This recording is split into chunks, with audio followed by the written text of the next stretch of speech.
Kegiatan pengabdian desa binaan di Desa Banyuroto, Kecamatan Sawangan, Kabupaten Magelang ini dikoordinir oleh Direktorat Pengabdian pada Masyarakat UGM, yang dalam hal ini diwakili oleh tim pengabdian Fakultas Pertanian UGM, di mana kita mengintrodusir 4 kegiatan utama. Yang pertama adalah produksi pupuk organik cair dengan teknologi sederhana ember tumpuk. Kemudian kita mengupgrade pemahaman kawan-kawan petani terkait dengan pengetahuan Pranoto Mongso untuk pengendalian hama penyakit, dan kita juga mengintrodusir aplikasi Desa App. Desa App ini penting di era milenial semacam ini. Harapannya kawan-kawan muda petani bisa berinteraksi dengan para ahli di kampus kapan saja.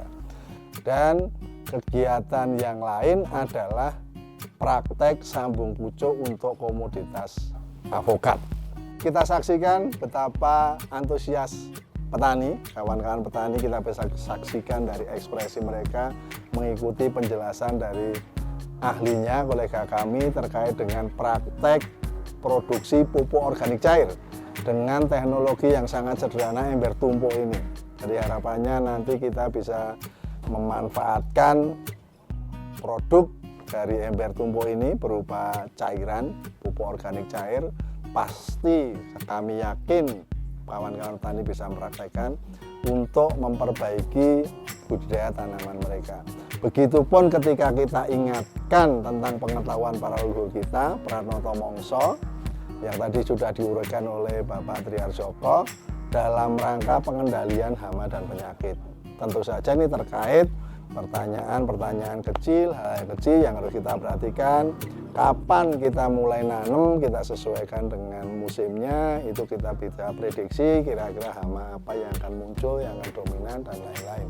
Dan kita saksikan meskipun kawan-kawan petani yang sudah tidak muda lagi pun menunjukkan antusiasme pada Desa App yang kita introdusir. Nah, dengan aplikasi Desa App ini kita berharap khususnya petani-petani muda, harapan masa depan kita, itu bisa berkomunikasi langsung dengan kami para ahli di kampus kapan saja terkait dengan situasi tanaman mereka di lapangan.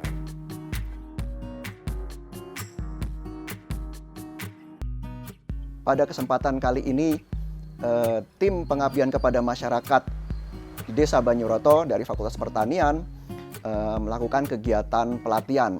Pelatihan tersebut adalah kegiatan pelatihan sambung pucuk kepada para anggota kelompok tani menggunakan tanaman alpukat sebagai sarananya. Ada 2 alasan mengapa kita melakukan kegiatan pelatihan tersebut. Yang pertama adalah tim percaya bahwa petani di masa sekarang ini sudah siap untuk menerima teknologi yang lebih tinggi dan mereka lebih cepat untuk bisa menerima teknologi tersebut. Dan yang kedua adalah ini juga kegiatan ini sesuai dengan perkembangan yang ada di bidang hortikultura, di mana saat ini terjadi peningkatan permintaan dan berbagai produk bibit komoditas hortikultura. Dan melihat hasil pelatihan tersebut, saya sangat berbesar hati karena melihat bagaimana antusiasme dari para peserta dengan mendengarkan, kemudian yang terutama mempraktekkan kegiatan itu sendiri dengan tangan sendiri, dan kemudian membawa hasil pekerjaannya ke rumah masing-masing untuk melihat sendiri apakah yang dilakukan itu sudah berhasil atau tidak. Sepertinya akan berhasil karena mereka berkali-kali melakukan pengulangan dan semakin lama terlihat semakin mahir. Saya berharap bahwa setelah kegiatan ini tidak berhenti sampai di sini, tapi juga nanti petani mau terus berlatih untuk mengembangkan keterampilannya dan juga menggunakan keterampilan ini pada komoditas lain, tidak saja alpukat tapi juga tanaman-tanaman hortikultura yang lain, sehingga mereka bisa memanfaatkan keterampilan untuk mengembangkan diri sebagai aset bagi peningkatan pemberdayaan kemampuan mereka di masa depan.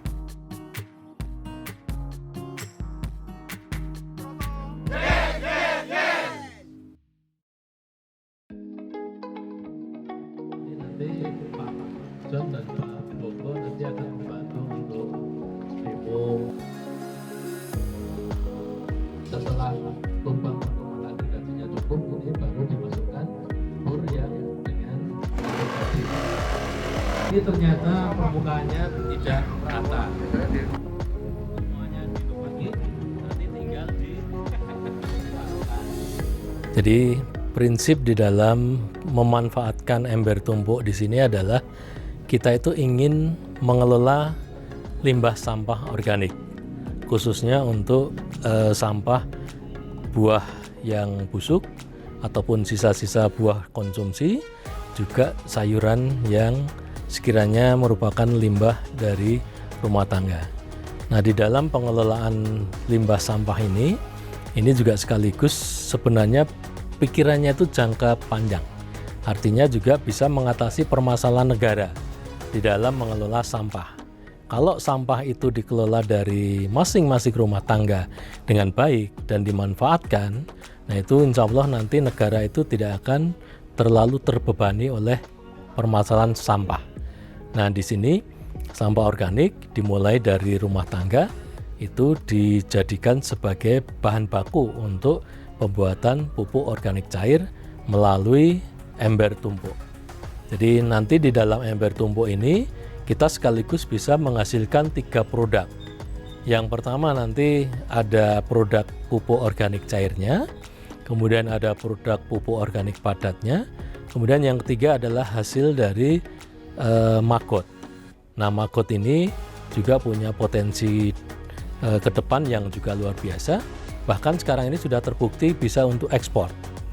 Kenapa kok bisa untuk ekspor? Karena salah satu kelebihannya adalah kandungan protein ini tinggi. Jadi pangan ke depan itu salah satu yang menjadi nilai plusnya adalah kandungan protein dari bahan bakunya. Nah, salah satunya dari serangga, salah satunya maggot.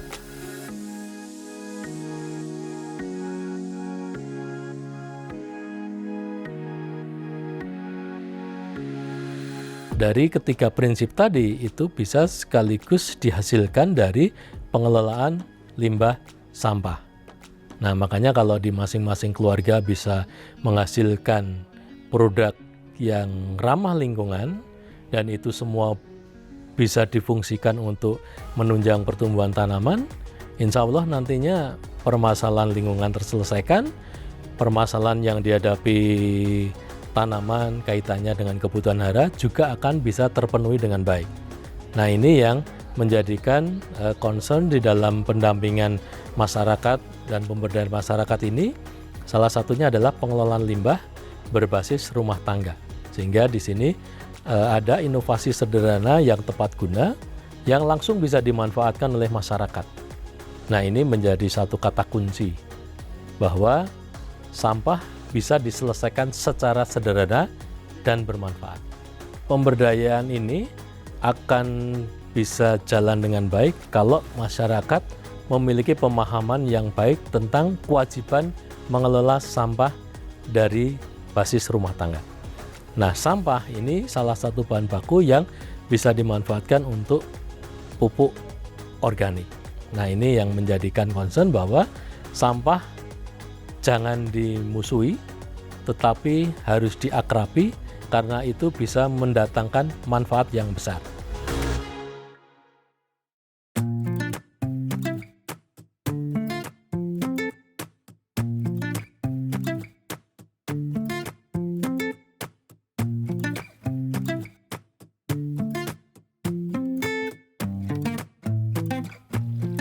Jadi ada pemahaman terkait dengan sistem budidaya tanaman di mana petani itu dalam bercocok tanam mesti akan selalu dihadapkan kepada permasalahan hama dan penyakit. Kemudian terkait dengan permasalahan itu tentu saja petani itu sangat membutuhkan teknologi ya yang ada di masyarakat maupun teknologi yang perlu dicarikan informasi dari perguruan tinggi. Nah, dalam hal ini peran UGM, dalam ini Fakultas Pertanian yang ada di adalah bidang ilmu hama, itu perlu untuk bisa menyampaikan teknologi apa yang bisa diterapkan oleh petani. Ya, ini lebih tepatnya adalah teknologi tepat guna. Jadi kalau petani itu bisa mengelola hama secara tepat dengan teknologi yang tepat, syukur itu bahan ataupun cara itu bisa disesuaikan dengan yang ada di lokasi. Nah, dalam kesempatan hari ini Fakultas Pertanian UGM itu punya program peningkatan SDM petani katanya dengan budidaya tanaman buah dan tanaman sayuran lainnya. Nah, ini jelas petani itu tidak lepas dari masalah itu, sehingga dari kami atau saya di sini adalah mencoba untuk memberikan pemahaman ya bagaimana itu bercocok tanam itu diawali dengan pemahaman kapan itu hama itu muncul.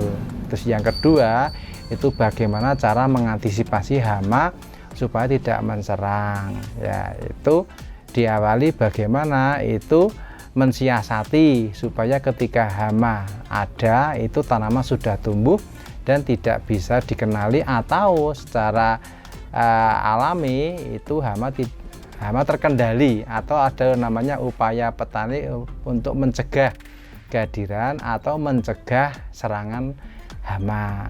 Nah, ini bisa diupayakan itu menggunakan bahan-bahan yang didapatkan dari namanya wilayah atau daerah setempat. Dalam hal ini misalkan tanaman alpukat sebagai contoh yang akan diusahakan oleh tim dari UGM. Ini ada upaya bagaimana menanam di musim disesuaikan dengan iklim yang tepat, di mana hama sudah tidak muncul atau tidak pas saatnya muncul, petani baru tanam. Nah, sehingga sampai ke depannya itu petani tanaman bisa tumbuh tanpa gangguan hama. Kalau itu tanaman itu sudah tumbuh, nanti ada kemungkinan ada hama. Nah, petani diupayakan untuk bisa mengenali hama yang ada, sehingga bagaimana caranya itu mengusir atau mencegah serangan lebih lanjut. Nah, ini petani perlu dipahamkan mengenai jenis-jenis tumbuhan lain yang bisa menjadi sistem pengacau kehadiran hama, atau tumbuhan-tumbuhan yang bisa menjadi pengendali secara alami. Kalau toh belum berhasil, itu petani perlu dipahamkan terkait dengan bahan-bahan lain, misalkan dengan bahan kimia, itu harus diberikan pemahaman jenis bahan yang tepat, tidak membahayakan bagi petani dan membahayakan bagi lingkungan pada umumnya. Nah, ini capaiannya itu adalah petani itu akan paham betul mengenai lingkungan tanamannya sendiri. Ya, itu kan produk pertanian yang sehat dan berkelanjutan. Jadi intinya kalau petani itu jadi ahli di lahannya sendiri, ya nanti segalanya bisa diatasi. Ya, kalau petani sebenarnya sudah paham ya hama dan penyakit, tapi seiring dengan berjalannya waktu itu banyak petani itu yang sudah mulai lupa ya itu kapan itu munculnya, kemudian pengendalian itu ada kecenderungan saat ini digunakan pestisida dan umumnya itu sudah muncul gejala.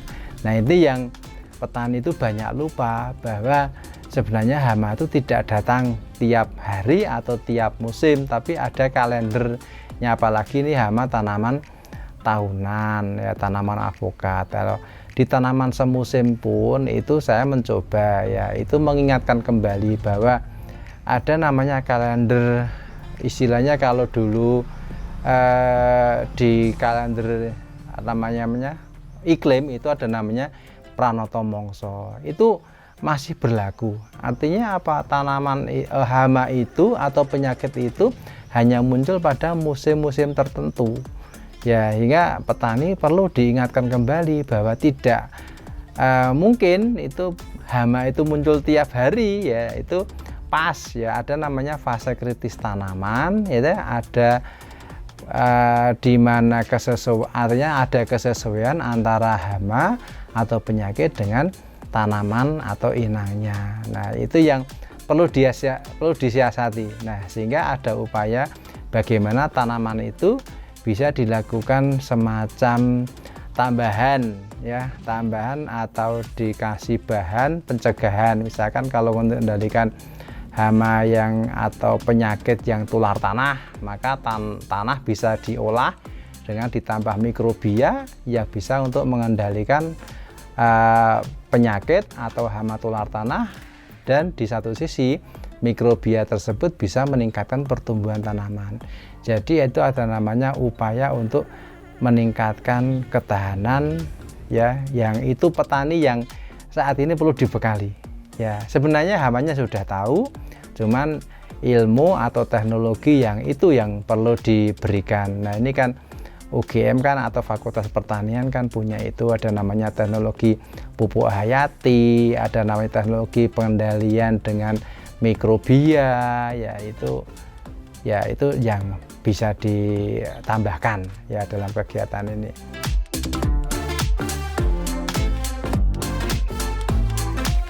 Jadi petani itu saya sudah percaya bahwa petani itu akan bisa melaksanakan kalau dia sudah satu, mereka mendapatkan pemahaman yang jelas, yang kedua itu mendapatkan praktek, nah dan itu mendapatkan pendampingan. Nah, ini akan saya samakan ketika tim dari UGM itu mendampingi di kelompok-kelompok. Jadi tidak cukup dalam satu kali tatap muka kemudian petani itu akan berhasil, tapi kita dampingi ya, sehingga itu nanti saya optimis ketika dalam bercocok tanam kemudian teknologi itu masuk dari UGM atau Fakultas Pertanian UGM melakukan monitoring, itu nanti saya optimis bisa itu. Kami dari kelompok tani Dusun Banyuroto dengan adanya teknik sambung khususnya apokat, masih banyak yang belum tahu karena dengan teknik sambung pucuk terutama ini sebetulnya dari dulu sudah ada pengalaman, tapi sambungnya sambung dari ketela yang diambil umbinya, tapi yang untuk apokat, untuk buah-buahan sangat kurang ilmunya.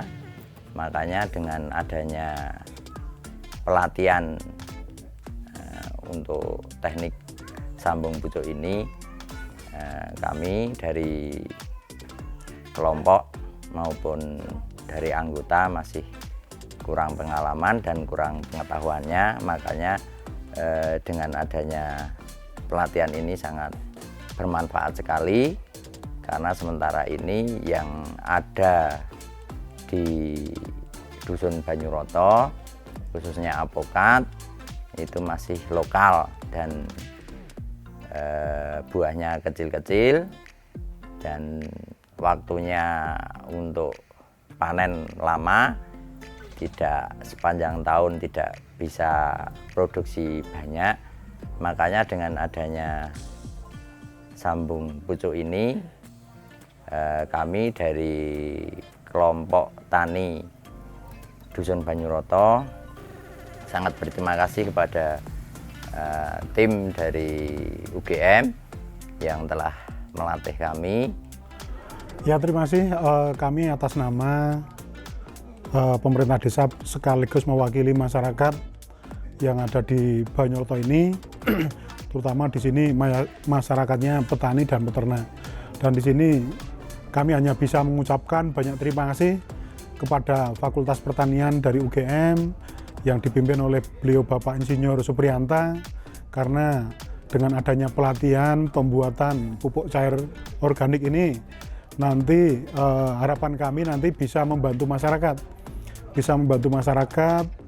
yang terutama dengan yang kemarin dari sisa-sisa limbah rumah tangga ini cuma dibuang percuma, dengan dimanfaatkan untuk pupuk cair ini tentunya, dan kami sangat yakin sekali nanti bisa bermanfaat bagi petani, karena ini juga bisa mengurangi biaya produksi bagi petani untuk berbudidaya ataupun bercocok tanam sayuran.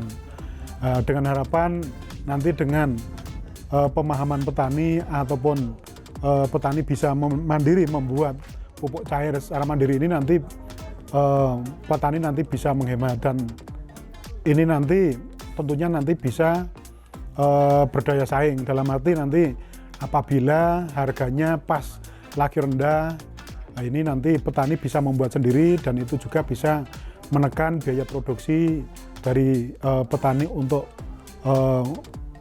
mengurangi biaya produksi untuk tanaman sayuran. Ini harapan kami. Terus harapan kami yang selanjutnya, dengan adanya kegiatan ini nanti bisa berkesinambungan yang tadinya petani belum bisa membuat pupuk ataupun membuat obat hama, itu nanti bisa membuat obat hama secara alami, dan nanti itu juga akan bisa menjadi bersaing dengan produk-produk dari daerah lain. Itu harapan kami, dan sekali lagi kami mengucapkan banyak terima kasih kepada UGM, terutama Fakultas Pertanian yang telah membina kami, petani kami, dengan harapan nanti bisa lebih mandiri dan nanti bisa lebih berdaya saing dan bisa maju ke depannya. Desa Apps merupakan aplikasi penyuluhan pertanian yang dikemas secara digital untuk membantu petani menyelesaikan masalah pertanian. Mulai dari penanaman, perawatan, panen, hingga penjualan.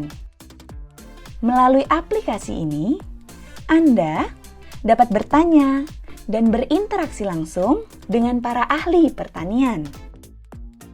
Desa Apps mempunyai banyak fitur, yaitu harga pangan, info cuaca, info kantor, info toko, pasar, artikel, dan tanya jawab. Desa Apps sangat mudah digunakan dan langsung dapat Anda unduh di Play Store Android Anda.